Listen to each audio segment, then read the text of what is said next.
Robert Olagis, Master of Arts in History candidate, joining us from North Bay as well. Robert is presenting Too Nomadic for Real Results, Anishinaabe Land Dispossession in the Bear Island Summer School, 1903 to 1952. The floor is yours, Robert. Hello, everyone. I'm going to tell you about the Bear Island Summer School, a one-room schoolhouse for Temagami Anishinaabe children run by the Canadian Department of Indian Affairs, or the DIA, from 1903 to 1952. This story is also about the unusual role the Ontario government played in getting this school off the ground, then the decades it spent trying to destroy the relationship between the pupils, their families, and their land. In 1900, the Temagami Anishinaabe numbered about 100, divided into 14 families.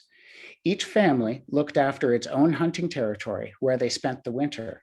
Then all the families would gather to spend the summer together at Bear Island. By 1952, these seasonal migrations had ended and most Anishinaabe lived on Bear Island permanently. Why? Was it the Bear Island Summer School, which was open those same years? Now, remember, education in Canada is a provincial responsibility, but Aboriginal education is federal. Now, why did the Temagami Anishinaabe ask the Ontario Minister of Education for help opening a school? Shouldn't they have asked the DIA? I don't think that was a mistake, but I can't prove it, not yet. In the end, Ontario, the DIA, and the Anishinaabe worked together to open a school which fit Anishinaabe seasonality. But despite Ontario's role in establishing the school, provincial policies soon undermined the school, the Anishinaabe, and their land. At various times, Ontario banned Anishinaabe fishing, hunting, and trapping. It encouraged settlers and tourists who then depleted fish and game. It licensed trap lines to non-Indigenous trappers. It placed restrictions on cutting trees for home building and even firewood.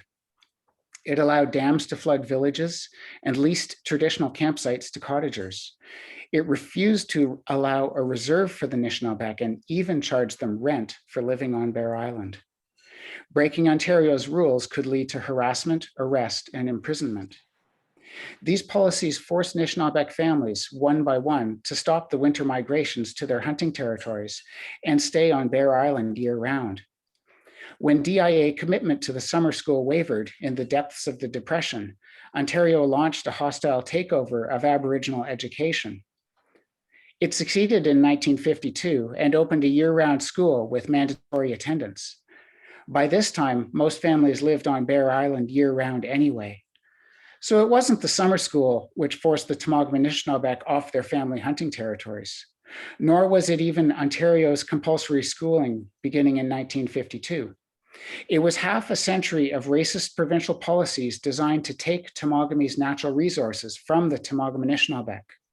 My research is the first to explore these connections. I hope that the more that Canadians learn of Anishinaabe and Canadian history, the less colonial we will be. Miigwech.